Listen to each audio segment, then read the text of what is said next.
শুক্লা দেবীর বাড়িতে সকাল থেকেই তোড়জোড়, কারণ আজকে তার ছোট ছেলের হবু বউ নীলিমা তার বাবাকে নিয়ে নিমন্ত্রণ খেতে আসছে। আর নীলিমা ও তার পরিবার ভীষণ বড়লোক ছিল, তাদের কাছে টাকা পয়সার কোনো অভাব নেই। আর শুক্লা দেবীর ভাগ্য ভালো যে নীলিমা প্রতীককে পছন্দ করে বিয়ে করবে বলে ঠিক করেছে, তাই সে একেবারে আনন্দে দিনের বেলায় চোখে তারা দেখতে শুরু করে। কিন্তু অন্যদিকে ঠিক উল্টো ধারণা চলে শুক্লা দেবীর বড় বৌমা এবং মেজ বৌমার মাথায়, কারণ তারা মধ্যবিত্ত পরিবার থেকে এসেছে। আর এখন যদি তাদের ছোট বড়লোক যা শ্বশুর বাড়িতে আসার পর ছড়ি ঘোরায়, তাহলে তাদের খুব অসুবিধা হবে। শোনো বৌমা, তোমরা দুজনে ঠিকঠাক করে সব রান্না বান্না করে রেখেছো তো? কারণ আজকে কিন্তু নীলিমা আমাদের বাড়িতে আসছে ওর বাবা মাকে নিয়ে, তাই আমি চাই না ওদের আপ্যায়নে কোনো গন্ডগোল হোক। যা যা রান্না বান্না করতে বলেছিলাম সব করেছো তো? হ্যাঁ মা, আপনার কথা মতো আমরা ভেটকি মাছের পাতুরি, ইলিশ মাছের ডিম ভাজা, ইলিশ মাছ ভাপা আর চিকেন বিরিয়ানি রান্না করে নিয়েছি। আর মেজো বৌমা, তোমাকে যে বলেছিলাম ভালো করে ক্ষীরের পায়েস রান্না করতে, তুমি এখনো করনি? না না মা, পায়েস রান্না করার সময় আমি কোথায় পেলাম? আর তাছাড়া আমাদের রান্নাঘর যা ছোট, সেখানে তো একজনের বেশি দাঁড়িয়ে রান্না করাও যায় না। একজন দাঁড়িয়ে রান্না করলে অন্যজন ঢুকতেই পারে না, তাই বড় বৌদি রান্না করছিল বলে আমি আর ঢুকিনি। এখন আমি গিয়ে পায়েস রান্না করব। আর আপনি তো আমাদের রান্নাঘরের বাল্ব পর্যন্ত চেঞ্জ করেননি। আমার চোখে আবার মাইনাস পাওয়ার, আমি অত কম আলোতে কিছুই দেখতে পাই না। শুধু সমস্যা আর সমস্যা, আমি কোনো কথা তোমাদের কাছ থেকে শুনতে চাই না। আমি ভালো করে বুঝতে পারছি তোমরা এত কেন অজুহাত দেখাচ্ছ, কারণ তোমাদের আলাদা আলাদা রান্নাঘর চাই। আমি রান্নাঘরের ব্যবস্থা করে দিতে পারবো না, তোমাদের এক রান্নাঘরেই রান্না করতে হবে। যাও এখন ওই ছোট রান্নাঘরে গিয়ে পায়েস রান্না করে ফেলো, কারণ আমার হবু ছোট বৌমা ক্ষীরের পায়েস খেতে ভালোবাসে। আর সন্ধ্যাবেলা নীলিমা তার বাবা মাকে নিয়ে এসে হাজির হয়। আর শাশুড়ি মা তার ছোট বৌমাকে দেখে খুবই খুশি হয়। সে পারলে একেবারে নীলিমাকে জড়িয়ে ধরে। তারা সকলে মিলে গল্প করছে, এমন সময় বড়লোকের মেয়ে নীলিমা আবদার করে বসে সে সারা শ্বশুর বাড়ি ঘুরে দেখবে। ফলে শাশুড়ি মা তাকে সারা বাড়ি ঘুরিয়ে দেখাতে শুরু করে। এবার আসে রান্নাঘর দেখানোর পালা। তারা যখন রান্নাঘরে ঢোকে তখন, ছোট বৌমা, তুমি কিছু মনে করো না, আমাদের রান্নাঘরটা একটু ছোট আর পুরানো। তোমার বাড়ির রান্নাঘর নিশ্চয়ই অনেক বড় মডিউলার, তাই না? কিন্তু তোমাকে শ্বশুর বাড়িতে এসে একটু কষ্ট করে এই ছোট রান্নাঘরেই আমার দুই বৌমার সঙ্গে রান্না করতে হবে, কেমন? আর তুমি চিন্তা করো না, তোমাকে কিন্তু বেশি রান্না বান্না করতে হবে না। বেশিরভাগ রান্না বান্না ওরা দুজনেই করবে। মানে আপনাদের পরিবারে এতজন সদস্যের মাত্র একটা রান্নাঘর? আপনি কি খেপেছেন নাকি? আপনার তিনটে ছেলে, আর বিয়ের পর অবশ্যই তাদের তিনটে করে পরিবার হবে। তাহলে তাদের জন্য একটা রান্নাঘর কেন? প্রত্যেকটা বৌমার আলাদা আলাদা রান্নাঘর হওয়া উচিত। আর এরকম ছোট রান্নাঘরে তিন বৌমা ঢুকে রান্না করবে কিভাবে? আজব তো। নীলিমার এরকম কথা শুনে পিঙ্কি এবং চারুলতা খুবই খুশি হয়, কারণ তারা প্রথম থেকেই বলে আসছে বাড়িতে আলাদা আলাদা রান্নাঘর বানানোর জন্য। কিন্তু এখন যখন নীলিমা এমন কথা বলে, তখন সবাই চুপ করে দাঁড়িয়ে থাকে। না মানে, আসলে তুমিই প্রথম আমাকে এই কথাটা বললে, কারণ এর আগে আমার দুই বৌমা বেশ ভালোই মানিয়ে গুছিয়ে একসঙ্গে রান্না করে এসেছে, তাই আমার আলাদা আলাদা রান্নাঘর বানানোর কোনো প্রয়োজন পড়েনি। আপনার কি প্রয়োজন আর কি প্রয়োজন নয় সেই বিষয়ে আমার কোনো মাথা ব্যথা নেই। আর আমি এরকম একটা রান্নাঘরে বিয়ের পর কিছুতেই রান্না করতে পারবো না। বাপি, আমি তোমাকে বলে দিচ্ছি, আমার বিয়ের পর তুমি যৌতুকে যে সমস্ত জিনিসপত্র পাঠাচ্ছ, তার সাথে তুমি কিন্তু আমার শ্বশুর বাড়িতে আমাকে একটা আলাদা রান্নাঘর করে দেবে।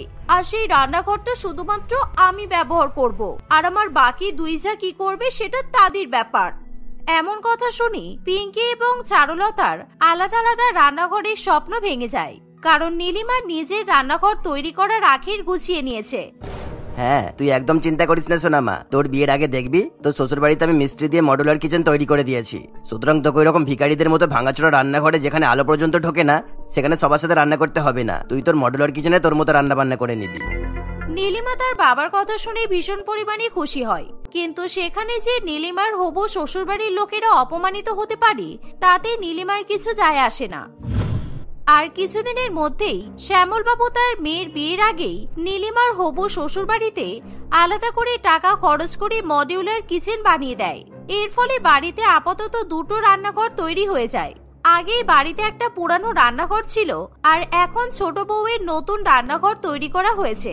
আর দেখতে দেখতে কিছুদিনের মধ্যেই খুবই ধুমধাম করে প্রতীক এবং নীলিমার বিয়ে হয়। বিয়ের পর এভাবে প্রত্যেকদিন নীলিমা নিজের মডিউলার কিচেনে নিজের জন্য এবং নিজের স্বামীর জন্য রান্না করে, আর বাকি দুই বৌমা তাদের পুরানো ছোট রান্নাঘরেই ঠেলাঠেলি করে রান্না করে। এভাবেই বেশ কিছুদিন কাটে। একদিন দুপুরবেলা, সত্যি চারুলতা, আমাদের কপালটা ভীষণ খারাপ। দেখ, আমাদের ছোট যা কি সুন্দর মডিউলার কিচেনে দাঁড়িয়ে দাঁড়িয়ে নানান রকমের ভালো ভালো খাবার রান্না করছে, আর আমি আর তুই এই অন্ধকার রান্নাঘরে কোনো মতে ঠেলাঠেলি করে রান্না করছি। আমার আর এই রান্নাঘরে রান্না করতে ইচ্ছে করছে না। আমারও তো একই অবস্থা, তোমাকে আর কি বলবো। আমাদের রান্নাঘরের অবস্থাটা একবার দেখো, দেওয়াল থেকে রং খসে পড়ছে, তার উপর গ্যাসটা পুরানো, এমনকি মশলার কৌটোগুলোতেও তেলের দাগ পড়েছে। আমার তো এগুলো ধরতেও ঘৃণা লাগে। এভাবে তারা দুই বৌমা দুঃখ করতে থাকে। আর এমন সময় হঠাৎ করে তাদের পুরানো রান্নাঘরের দেওয়াল থেকে কিছুটা পুট্টি খসে মাটিতে পড়ে, আর সেই দেওয়াল থেকে বেশ বড় ধরনের চাই ভেঙে পড়ায় তারা ভীষণ পরিমাণে ভয় পেয়ে যায়। আর সেই দেওয়ালের চাই তাদের মাথাতে পড়লে এমনকি তাদের মাথা ফেটে যেতেও পারত। ফলে তারা চিৎকার করতে করতে রান্নাঘর থেকে বেরিয়ে আসে। আরে, তোমরা এত চিৎকার করছো কেন? প্রত্যেকদিন তোমাদের রান্নাঘরে রান্না করতে গিয়ে একটা না একটা নাটক করতেই হয়। আমার আর ভালো লাগে না। আজকে কি হলো শুনি? দুই বৌমা কাঁদতে কাঁদতে তাদের শাশুড়ি মাকে সব কথা বললে শুক্লা দেবী নিজেও ভয় পেয়ে যায়। কিন্তু সে জাতকিপটা মহিলা ছিল, তাই সে আলাদা রান্নাঘর তৈরি করতে টাকা খরচা করতে চায় না। এর ফলে সেদিনই সে বাড়িতে মিস্ত্রিকে ডেকে নিয়ে আসে, আর মিস্ত্রি সেই পুরানো রান্নাঘরের দেওয়াল আবার ঠিক করে দিয়ে যায়। কিন্তু তারপর থেকে দুই বৌমা সেই রান্নাঘরে ঢুকতেই ভয় পায়। সেদিনই রাত্রিবেলা, আমি কিন্তু আর এই ছোট রান্নাঘরে রান্না করতে পারছি না শিবম। আজকে জানো, রান্নাঘরে রান্না করতে গিয়ে কি হয়েছে? আমি আর মেজ বউ রান্না করছিলাম, সেই সময় তোমাদের রান্নাঘরের দেওয়াল খসে পড়েছে। আমাদের যদি কোনো বিপদ হতো তাহলে সেই দায়িত্ব কে নিত? তোমার মা। আমি ভালো করেই বলছি, তুমি আমাকে একটা আলাদা রান্নাঘর তৈরি করে দাও, যেমন ছোট বৌমার বাবা ওর জন্য রান্নাঘর তৈরি করে দিয়েছে। আমি ওর ওই পুরানো রান্নাঘরে রান্না করতে পারবো না। অন্যদিকে মেজ ছেলে এবং মেজ বৌমারও একই অবস্থা থাকে। মেজ ছেলেও কিছুতেই তার বউয়ের জন্য আলাদা রান্নাঘর তৈরি করে দিতে চায় না। এভাবেই দেখতে দেখতে আরো কিছুদিন কাটে। আর একদিন দুই বৌমা মিলে নীলিমার রান্নাঘরে ঢোকে, আর নীলিমা তার দুই জাকে দেখে খুবই খুশি হয়। আরে, আমি বুঝতে পারছি দাদারা তোমাদের জন্য আলাদা আলাদা রান্নাঘর তৈরি করে দেবে না, সুতরাং তোমরা তোমাদের বাবা মাকে বলো, নিশ্চয়ই তোমাদের বাপের বাড়ি থেকে সাহায্য করবে আর তোমাদের দুটো আলাদা রান্নাঘর তৈরি করে দেবে। আমাকেও তো আমার বর রান্নাঘর তৈরি করে দেয়নি, তোমরা তো ভালো করেই জানো। তোমার বাবা মায়ের মতো আমাদের বাবা মাও তো বড় লোক নয়। আমরা এই বিষয় নিয়ে ভাবছি না, আমাদেরকে ওই একটা রান্নাঘরেই রান্না করতে হবে। তোমার রান্নাঘরটা আমরা এমনিই একটু দেখতে এলাম। এই কথা শুনে নীলিমার মন খুব খারাপ হয়ে যায়, কারণ সে খুব আরাম করে নিজের মডিউলার কিচেনে রান্না করে। আর অন্যদিকে তার শ্বশুর বাড়িতে যে সাধারণ রান্নাঘরটা ছিল সেটা কোনো মধ্যবিত্ত বাড়ির শৌচালয়ের থেকেও খারাপ অবস্থা ছিল। এর ফলে নীলিমা এবার মনে মনে চিন্তা করে সে তার দুই জাকে এবার ঝামেলা থেকে বাঁচাবে আর তাদেরকে আলাদা আলাদা রান্নাঘরের ব্যবস্থা করে দেবে। আর তখনই নীলিমার মাথায় একটা বুদ্ধি আসে। আমি তোমাদেরকে একটা ভালো বুদ্ধি দিতে পারি, তোমরা যদি আমার বুদ্ধি অনুযায়ী কাজ করো তাহলে কিন্তু তোমাদের আলাদা আলাদা রান্নাঘর তৈরি হয়ে যাবে, কিন্তু এই বিষয়ে কাউকে কিন্তু কিছু বলা যাবে না, ওকে? এই বলে নীলিমা তার দুই জায়ের কানে বুদ্ধি দেয়। পরের দিন সকালবেলা ঘুম থেকে ওঠার পর হাতে একটা ডায়েরি নিয়ে পিঙ্কি এবং চারুলতা তার শাশুড়ি মায়ের ঘরে চলে যায়। কি ব্যাপার, সকাল সকাল দুজনে মিলে আমার ঘরে এসে হাজির হয়েছে কেন? কোনো কাজ নেই নাকি তোমাদের? আমি বলেছিলাম না আমার শাশুড়ি মায়ের ঘরটা একটু পরিষ্কার করে দিতে, কারণ উনি মারা যাওয়ার পর ঘরটা তো আর পরিষ্কার করা হয়নি, আজকে হয়েছে পরিষ্কার করা। হ্যাঁ মা, ওই জন্যই তো আপনার ঘরে এলাম।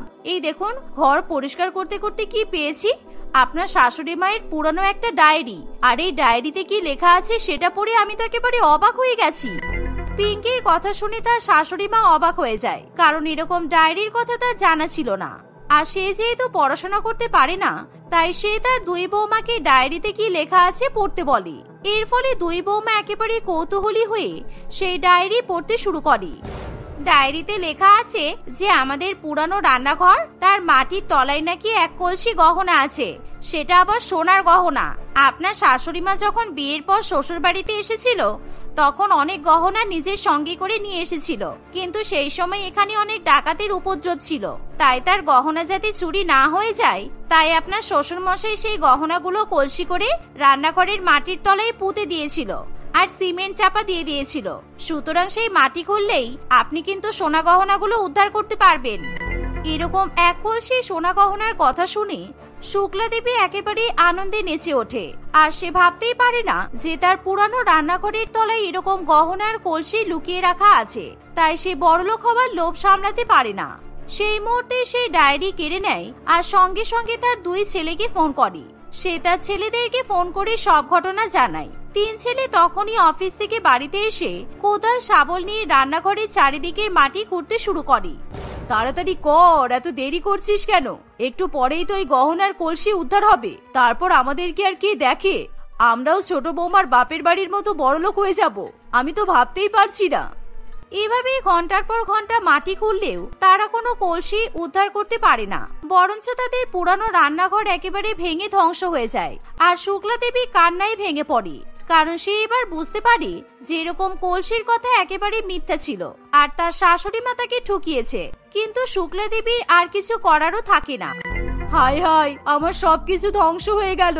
আমি তো গহনার কলসি পেলাম না, উল্টে আমার পুরানো রান্নাঘরটা একেবারে ভেঙে গেল। এবার কি হবে?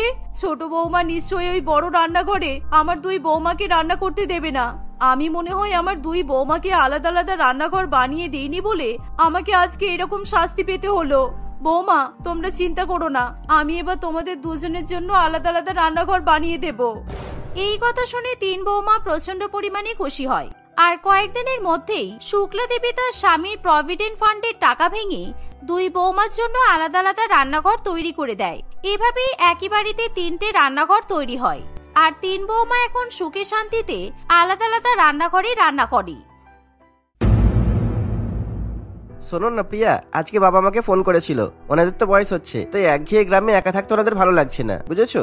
হ্যাঁ, গ্রামে একা থাকতে যখন ভালো লাগছে না, তাহলে তুমি কোনো ভালো বৃদ্ধাশ্রম দেখে দুজনকে বৃদ্ধাশ্রমে পাঠিয়ে দাও। স্বাভাবিকভাবেই 2 পুরোপুরি বৃদ্ধাশ্রমে গেলে অনেক সঙ্গী পাবে, তখন দেখবে ঠিক ভালোই লাগবে।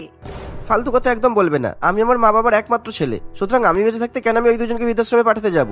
মা বাবা কিছুদিনের জন্য শহরে আমাদের ফ্ল্যাটে এসে থাকবে বলেছেন, তাই আমি ওনাদেরকে কালকে সকালবেলায় চলে আসতে বলেছি। আশা করি তাতে তোমার কোনো সমস্যা নেই। আমাদের ফ্ল্যাটে এসে থাকতে বলেছো কেন? তুমি ওনাদেরকে এই কথা বলার আগে আমার পারমিশন নিয়েছো? ভুলে যেও না, এখন তোমার বিয়ে হয়ে গেছে আর আমি তোমার স্ত্রী, তাই তুমি ওনাদেরকে ফোন করে বারণ করে দাও যে আমাদের ফ্ল্যাটে আসতে হবে না। আমি বরাবরই একা থেকে অভ্যস্ত, তাই আমি কিছুদিনের জন্য হলেও শ্বশুর বাড়ির সঙ্গে থাকতে পারবো না। প্রিয়া ভীষণই জেদি প্রকৃতির ছিল। বিয়ে হয়ে যাওয়ার পর সে গ্রামে থাকবে না বলে আকাশ তাকে নিয়ে শহরে এসে ফ্ল্যাট কিনে বসবাস করা শুরু করে। এমনিতেও আকাশ শহরের একটা বড় মাল্টিন্যাশনাল কোম্পানিতে চাকরি পায়, আর সেই কারণে বরাবরই প্রিয়া একা সংসার করতে অভ্যস্ত। একেবারেই তার গ্রামের শ্বশুর মশাই এবং শাশুড়ি মাকে পছন্দ না, কারণ তারা একেবারেই মডার্ন নয়, বরং একটু সেকেলে প্রকৃতির। রতনবাবু এবং কমলা দেবীর জায়গা জমি টাকা পয়সার কোনো অভাব নেই, কিন্তু তবুও তাদের ছেলের কথা এবং ছেলের বৌমার কথা ভীষণ পরিমাণে মনে পড়ায় তারা আকাশকে ফোন করে জানায় যে তারা দুজনে মিলে শহরে তাদের কাছে থাকতে আসতে চায়। প্লিজ প্রিয়া, তুমি এরকম করে কথা বলো না। ছোটবেলা থেকে মা বাবা আমাকে অনেক কষ্ট করে মানুষ করেছে, তাই ওনারা যদি কিছুদিনের জন্য এসে আমাদের কাছে থাকেন তাহলে আমাদের কি ক্ষতি হবে বলো তো? আর তাছাড়া কয়েকদিন থেকে তো ওনারা আবার গ্রামে ফিরে যাবেন। এখন যখন বুড়ো বুড়িকে আসতে বলেই দিয়েছো, তখন আমি আর কি বলবো বলো? প্রিয়ার ইচ্ছা না থাকা সত্ত্বেও সে এই খবরে মিথ্যা মিথ্যা নিজের মুখে হাসি ফোটায়। আকাশ নিজের বউয়ের এরকম মিথ্যা হাসি দেখে বুঝতেই পারে, কিন্তু আকাশ মনে মনে খুশি থাকে এই ভেবে যে অনেকদিন পর নিজের বাবা মায়ের সঙ্গে তার আবার দেখা হবে। পরের দিন সকাল হতে না হতেই রতনবাবু এবং কমলা দেবী আকাশ ও প্রিয়ার ফ্ল্যাটে চলে আসে। নিজের শ্বশুর মশাই এবং শাশুড়ি মাকে দেখে প্রিয়ার মুখের 12টা বেজে যায়। আকাশ তাদের আশীর্বাদ নিলেও প্রিয়া তাদের কাছে আশীর্বাদ নিতে চায় না। কি হলো প্রিয়া, তোমার শ্বশুর মশাই শাশুড়ি মা তোমার সামনে দাঁড়িয়ে আছে, তাও তুমি তাদের আশীর্বাদ নিচ্ছ না? কি ব্যাপার? আমার কোমরে ভীষণ ব্যথা, তাই আমি নিচু হয়ে ওনাদের কাছ থেকে আশীর্বাদ নিতে পারবো না। আর তুমি আমার স্বামী, ওনাদের আশীর্বাদ যখন নিয়েছো তাহলে আমার আর বাড়াবাড়ি করে এক্সট্রা আশীর্বাদ পাওয়ার কোনো ইচ্ছা নেই। প্রিয়ার মুখে এমন কথা শুনে আকাশের ভীষণ খারাপ লাগে, কিন্তু শ্বশুর মশাই শাশুড়ি মা গ্রামের মানুষ হওয়ায় তারা অত্যন্ত সরল এবং সাদাসিধে প্রকৃতির ছিল, তাই তারা প্রিয়ার কথাতে খারাপ কিছু মনে করে না। আরে বৌমা শহরের মডার্ন মেয়ে, সুতরাং ও যদি আশীর্বাদ না নেয় তাহলে ওকে জোর করিস না, তাছাড়া আমাদের আশীর্বাদ এমনিতেই ওর সঙ্গে আছে। প্রিয়া তার শাশুড়ি মায়ের কোনো কথার উত্তর না দিয়েই রান্নাঘরে গিয়ে চা এবং জলখাবার বানিয়ে নিয়ে আসে। তার একেবারেই গ্রামের বয়স্ক বুড়ো বুড়িদের জন্য চা জলখাবার বানানোর ইচ্ছা থাকে না। প্রিয়ার মুখে হাসি না দেখে কমলা দেবী এবং রতনবাবু বুঝতে পারে যে তাদের বৌমা হয়তো তাদেরকে দেখে একটুও খুশি হয়নি, ফলে কমলা দেবী ব্যাপারটাকে একটু হালকা করে দেওয়ার চেষ্টা করে। আকাশ, আমি গ্রাম থেকে তোর জন্য আমের আচার, কুলের আচার, ঘি দিয়ে লাড্ডু আর পাঁপড় ভেজে নিয়ে এসেছি। তোর মনে আছে ছোটবেলায় তুই আমার হাতের এসব কিছু খেতে ভীষণ পছন্দ করতিস, কিন্তু এখন আমার থেকে দূরে চলে আসায় আমি আর তোকে এসব বানিয়ে খাওয়াতে পারি না। তুই আর বৌমা এগুলো খাস কেমন? আমি এসব আচার খেতে যাব কেন? আপনি কি পাগল হয়ে গেছেন? আমার ফিগারটা দেখেছেন? আমাকে অনেক কষ্ট করে এত সুন্দর ফিগার মেনটেন করতে হয়। এসব আচার, লাড্ডু, পাঁপড় ভাজা আমার বাড়িতে খাওয়া হয় না। আরে ঠিক আছে মা, তোমার বৌমা খাবে না তো কি হয়েছে? আমি এই আচার লাড্ডু সব একাই খেয়ে নেবো, কেননা অনেকদিন পর তোমার হাতের আচার লাড্ডু পাঁপড় ভাজা খেতে পারছি। তাই তোমার বৌমা যদি খেতেও চাই আমি একটুও দেবো না।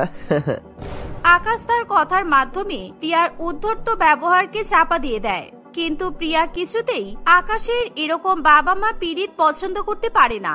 তাই সে রাগে গটগট করতে করতে নিজের ঘরে চলে যায়। দেখতে দেখতে 2-1 দিন কাটে। গ্রামের শ্বশুর মশাই এবং শাশুড়ি মা ভোরবেলা 6টা বাজতে না বাজতেই ঘুম থেকে উঠে পড়ে আর ঘরের দরজা খুলে বাগানে হাঁটতে চলে যায়। শাশুড়ি মা সকালবেলা উঠে সারা ঘর বাড়ি জল দিয়ে ধুয়ে পরিষ্কার করে দেয়, কিন্তু প্রিয়া এসব কাজ একেবারেই পছন্দ করে না। আপনি এসব কাজ কেন করছেন? আপনি গ্রামে গিয়ে চাকরানির কাজ করুন না। শহরে এসে আমাদের বাড়িতে ঘর মোছা, জামা কাপড় কাচের জন্য আলাদা আলাদা চাকরানি আছে। আপনি কিছুদিনের জন্য আমার ফ্ল্যাটে ঘুরতে এসেছেন, অতিথির মতোই থাকুন। না বৌমা, আসলে সংসারের সব কাজ তুমি করছো তো, তাই দেখে আমার খুবই কষ্ট লাগছে। এখন তো তোমাকে বাড়তি 2টো মানুষের রান্না করতে হচ্ছে, তাই তোমার খাটনি হচ্ছে বলে আমি তোমাকে সাহায্য করার চেষ্টা করছি। না না, আমাকে কোনো সাহায্য করতে হবে না, আমার নিজের সংসার আমি বুঝে নেব। আর আপনি বাবাকে দয়া করে সকালবেলা দরজা খুলে বাগানে হাঁটাহাঁটি করতে বারণ করবেন, কারণ দরজা খোলার আওয়াজে আমার ঘুম নষ্ট হয়। এই বলে প্রিয়া তাড়াতাড়ি করে রান্নাঘরে চলে যায়। কমলা দেবী তার বৌমার কথায় ভীষণ পরিমাণে অপমানিত হয়, কিন্তু তবুও সে তার বৌমাকে ভালোবাসায় বৌমার অপমানের কোনো জবাব দেয় না। অন্যদিকে প্রিয়া রান্নাঘরে গিয়ে সবার জন্য ব্রেকফাস্টে গরম গরম স্যান্ডউইচ বানায়। সেই সময় রতনবাবু বাজার থেকে ব্যাগ ভর্তি বাজার নিয়ে বাড়ি ফেরে। আকাশ তার বাবাকে শহরের বাজার থেকে বাজার নিয়ে আসতে দেখে খুবই খুশি হয়।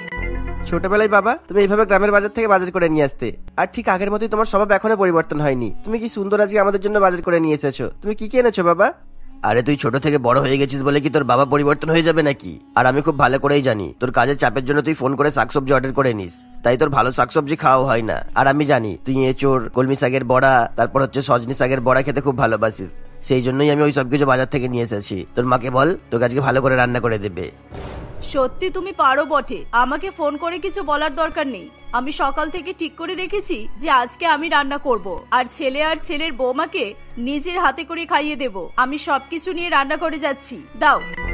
এই বলে কমলা দেবী সমস্ত বাজার নিয়ে রান্নাঘরে চলে যায়। প্রিয়া আগে থেকেই তার শ্বশুর মশাই এবং শাশুড়ি মায়ের কথা শুনতে পায়, তাই সে তার শাশুড়ি মাকে নিজের রান্নাঘরে ঢোকার অনুমতি দেয় না। না না, আপনি এসব সবজি বাজার নিয়ে আমার রান্নাঘরে ঢুকবেন না।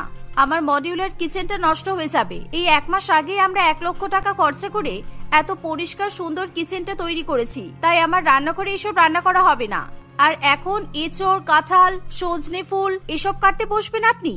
তোমাকে কোনো কিছু করতে হবে না বৌমা, সব কাজ তো আমি একাই করব। কিন্তু আজকে দয়া করে আমাকে রান্না করতে দাও, কারণ আকাশ অনেকদিন পর আমার হাতে রান্না খেতে চেয়েছে, আর ওর বাবা অনেক কষ্ট করে বাজার করে নিয়ে এসেছে। আমি তোমাকে কথা দিচ্ছি, আমি তোমার রান্নাঘর নষ্ট করব না। না না না না, আমার রান্নাঘরের একটা সিস্টেম আছে।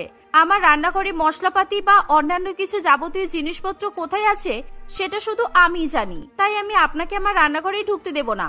আপনি বাইরে গিয়ে বসে আপনার ছেলে আর বরের সঙ্গে গল্প করুন। আমি নিজের হাতে যা রান্না করব তাই আপনাদেরকে খেতে হবে। এই বলে প্রিয়া তার শাশুড়ি মাকে রান্নাঘর থেকে তাড়িয়ে দেয়। কমলা দেবী কাঁদতে কাঁদতে বাইরে চলে আসে। আকাশ এবং রতন বাবু প্রিয়ার এরকম অসভ্য ব্যবহারের উপর খুবই রেগে যায়, কিন্তু কমলা দেবী বারণ করায় তারা দুজনে প্রিয়াকে কিছু বলতে পারে না। এভাবেই দিনের পর দিন প্রিয়ার ব্যবহার যেন আরো খারাপ হতে থাকে। দেখতে দেখতে এভাবেই কিছুদিন কাটে। কমলা দেবীর এবং রতন বাবুর শহরের পরিবেশ আর ভালো লাগে না, তাই তারা গ্রামে ফিরে যাওয়ার সিদ্ধান্ত নেয়, কারণ শহরে ছেলের কাছে থাকলেই তাদেরকে আরো অপমান সহ্য করতে হবে। এই ভেবেই তারা গ্রামে ফিরে যাওয়ার সিদ্ধান্ত নেয়। যাক বাবা, বাঁচা গেল। কতদিন নিজের ফ্ল্যাটে শান্তির ঘুম ঘুমায়নি, আর তার উপর আমার বেডরুমটা পর্যন্ত শ্বশুর শাশুড়ি মাকে দিতে হয়েছে। আমার নিজের বিছানা ছাড়া একদমই ঘুম হয় না, তার উপর নিজের বাথরুম ছাড়া স্নান করতেও ইচ্ছে করে না। এই বুড়ো বুড়ি যেন এইবার যাই আর কোনোদিনও ফিরে না আসে। কমলা দেবী এবং রতনবাবু যখন বাড়ি থেকে বেরোবে তখন আকাশ তাদেরকে আটকে নেয়, আর প্রিয়ার একা সংসারের স্বপ্নে ভাটা পড়ে। বাবা মা, তোমরা আর কিছুদিন থেকে যেতে পারতে তো, কারণ কাজের সূত্রে আমাকে এক সপ্তাহের জন্য বাইরে যেতে হবে। তাই আমি প্রিয়াকে এত বড় ফ্ল্যাটে একা রেখে সাহস করে যেতে পারছি না। তাই তোমরা যদি আর কিছুদিন থেকে যেতে তাহলে খুব ভালো হতো। আরে তুমি পাগল, তোমাকে কে বলেছে আমি একা থাকতে পারবো না? আমি একা থেকে অভ্যস্ত। আর ওনারা গ্রামের মানুষ যখন গ্রামে ফিরে যেতেই চাইছেন, তাহলে তুমি জোর করে ওনাদেরকে আটকে রাখছো কেন? না বৌমা, ছেলে যখন বলেছে তখন আমাদেরকে আর কিছুদিন শহরে থেকে যেতেই হবে। আর সত্যিই তো তুমি আমাদের বৌমা, তোমাকে একা ছেড়ে কিভাবে আমরা আবার গ্রামে ফিরে যাব? তাই আকাশ না ফিরে আসা পর্যন্ত আমরা এখানেই থাকবো। এখানেই থাকবে মানে? নিজেদের গ্রামে ফিরে যাওয়ার সিদ্ধান্ত এত সহজে পরিবর্তন করে নিলেন? ঠিক আছে, যা পারবেন করুন, কিন্তু আকাশ চলে যাওয়ার পর আমার ব্যক্তিগত চলাফেরায় কিংবা আমার সংসারে একদম হস্তক্ষেপ করার চেষ্টা করবেন না। আমি কিন্তু মেনে নেব না, কারণ আমি নিজের বাবা মাকে আমার সংসারে অ্যালাউ করি না, আর আপনারা তো আমার শ্বশুর মশাই শাশুড়ি মা, তাই নিজেদের সীমাটা মনে রাখবেন। এবার প্রিয়া ভীষণ পরিমাণে বাড়াবাড়ি করে ফেলে। সেই কারণে আকাশ প্রিয়ার সঙ্গে কোনো কথা না বলেই শহর ছেড়ে বাইরে কাজের উদ্দেশ্যে বেরিয়ে যায়। একদিন রতনবাবু আর কমলা দেবী বাইরে বসে গল্প করছে, এমন সময় প্রিয়া নিজের বেডরুমে ঢোকে। অনেকদিন পর নিজের বাথরুমে দামি দামি সাবান এবং শ্যাম্পু মেখে স্নান করতে তার খুব ইচ্ছা হয়, কারণ আকাশের জন্য প্রিয়া সেই সাবান শ্যাম্পু তার শ্বশুর মশাই এবং শাশুড়ি মাকে দিতে বাধ্য হয়। প্রিয়া যখনই তার হাতে শ্যাম্পু ঢালবে তখনই সেই শ্যাম্পু মাটিতে পড়ে যায়, আর শ্যাম্পুতে পা পিছলে প্রিয়া বাথরুমের মাটিতে ভীষণ জোরে পড়ে যায়। তাই সে কোমরে এবং পায়ে প্রচন্ড পরিমাণে ব্যথা পায় এবং ভীষণ জোরে আর্তনাদ করে ওঠে। প্রিয়া ব্যথার জ্বালায় জোরে জোরে চিৎকার করতে থাকে, বাঁচাও, আমাকে বাঁচাও। প্রিয়া চিৎকার শুনে তার শাশুড়ি মা এবং শ্বশুর মশাই তাড়াতাড়ি করে বাথরুমে আসে। তারা প্রিয়ার এরকম অবস্থা দেখে ভীষণ ভয় পেয়ে যায়। রতনবাবু আর দেরি না করে ফ্ল্যাটের সামনে একটা অটো ডেকে নিয়ে আসে এবং তাড়াতাড়ি করে প্রিয়াকে নিয়ে পার্শ্ববর্তী নার্সিং হোমে পৌঁছায়। ডাক্তারবাবু চিকিৎসা করে দেখে যে প্রিয়ার কোমরের এবং পায়ের হাড়ে চিড় ধরেছে। ডাক্তারবাবু, আমার বৌমার চিকিৎসার জন্য কোনো খামতি না থাকে, তাতে আমাদের যত টাকা খরচা করতে হবে তত টাকাই আমরা খরচা করব। আপনি তাড়াতাড়ি সুস্থ হওয়ার জন্য অনেক দামি দামি ওষুধ পারলেও দিতে পারেন, কোনো অসুবিধা নেই। এই শুনে ডাক্তারবাবু প্রিয়ার পায়ে এবং কোমরে মলম লাগিয়ে সেখানে ব্যান্ডেজ করে দেয়।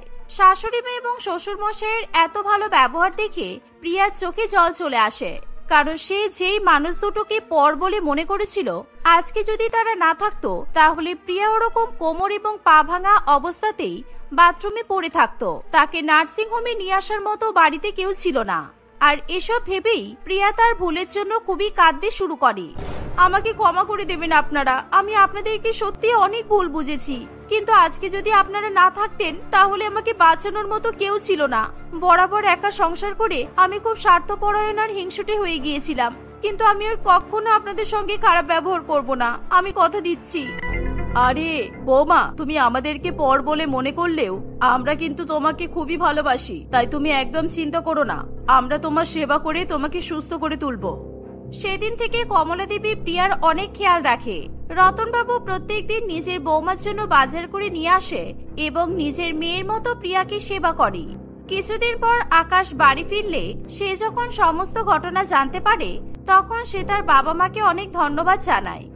দেখেছো প্রিয়া, তুমি সবসময় আমার বাবা মায়ের সাথে খারাপ ব্যবহার করে এসেছো, কিন্তু ওনারা গ্রামের মানুষ হলেও আমাদের শহরের মানুষের তুলনায় ওদের মন অনেক বেশি ভালো। প্রিয়া নিজের স্বামীর কাছেও ক্ষমা চায়। প্রিয়া যখন পুরোপুরি সুস্থ হয়ে ওঠে তখন তার শাশুড়ি মা এবং শ্বশুরমশাই চলে যেতে চাইলে প্রিয়া তাদেরকে কিছুতেই সেখান থেকে যেতে দেয় না, বরঞ্চ সে তার শ্বশুরমশাই এবং শাশুড়ি মাকে অনুরোধ করে আরো কিছুদিনের জন্য শহরে থাকতে। বৌমার কাছ থেকে এরকম ভালোবাসা, শ্রদ্ধা এবং স্নেহ পেয়ে শাশুড়ি মা এবং শ্বশুরমশাইয়ের মন আনন্দে ভরে ওঠে। এভাবেই তারা সবাই মিলে সুখে শান্তিতে বসবাস করতে থাকে।